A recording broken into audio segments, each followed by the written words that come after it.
March 2026 தனுசு ராசிக்காரங்களுக்கு எப்படி இருக்க போகுதுன்னு ஒரு சின்ன அலசல் பார்க்கலாம். இந்த மாசம் பாத்தீங்கன்னா ஒரு முக்கியமான விஷயம் நடக்குது. சுகத்துக்கும் ஆடம்பரத்துக்கும் காரகனான சுக்கிரன் உச்ச பலத்தோட இருக்காரு. அதனால உங்க கவனம் முழுக்க லைஃப் ஸ்டைல் இம்ப்ரூவ் பண்றதுலயும் சந்தோஷமா இருக்கிறதுலயும் தான் இருக்க போகுது. இது உங்க வேலை, குடும்பம்னு எல்லாத்துலயுமே எதிரொலிக்கும் பாத்துக்கோங்க. சரி, முதல் விஷயம் உங்க வேலை மற்றும் தொழில். மார்ச் 15க்கு அப்புறமா சூரியனோட பெயர்ச்சியால ப்ரொமோஷனுக்கான வாய்ப்பு பிரகாசமா இருக்கு. ஆனா ஒரு விஷயம், நீங்க முயற்சி பண்ணா மட்டும்தான் அது நடக்கும். நீங்க சப்மிட் பண்ற ப்ராஜெக்ட்ஸ் எல்லாம் ஈஸியா அப்ரூவ் ஆகும்.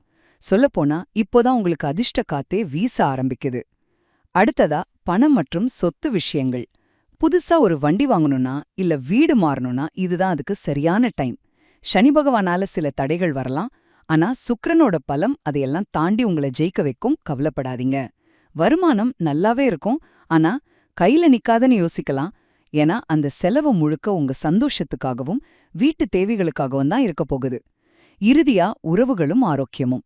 கல்யாண பேச்சுவார்த்தையெல்லாம் வேகமா நடக்கும். காதல் விஷயத்துல குடும்பத்தோட சம்மதமும் கிடைக்கும். உடல் நலத்தை பொறுத்த வரைக்கும் சுக்கிரன் உச்சமா இருக்கிறதால பழைய மூட்டுவலி, வயிறு சம்பந்தப்பட்ட பிரச்சனைகள்லாம் சரியாகும். சொல்லப்போனா சுக்கிரனே ஒரு டாக்டர் மாதிரி இருந்து உங்களை குணப்படுத்துவார்னு வச்சுக்கோங்களேன். சுருக்கமா சொல்லணும்னா மார்ச் 2026 தனுசு ராசிக்கு ரொம்பவே சாதகமான மாசம். நீங்க முயற்சி செஞ்சீங்கன்னா அதிர்ஷ்டம் நிச்சயம் உங்க பக்கம்தான்.